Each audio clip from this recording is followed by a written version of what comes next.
மழை வெயில் குளிர் எல்லா காலத்துலேயும் இருக்கக்கூடிய ஒரு பிரச்சனை பார்த்தீங்கன்னா இருமல் தாங்க.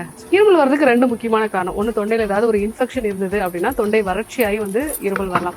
இல்லை நுரையீரலில் ஏதாவது இன்ஃப்ளமேஷன் இருந்து நிறைய சளி அங்கே தங்குச்சு அப்படின்னா இந்த வகையான இருமலையும் சரி செய்யறதுக்கான ஒரு ஜூஸ் பற்றி நம்ம இன்னைக்கு பார்க்க போகிறோம். ஸோ இந்த ஜூஸ் தயாரிக்கிறதுக்கு தேவையான பொருட்கள் என்னன்னு பார்த்தீங்கன்னா அன்னாசி பழம், துண்டளவுக்கு இஞ்சி, தேன். ஸோ அன்னாசி பழத்தை நம்ம சின்னதாக கட் பண்ணிக்கலாம்.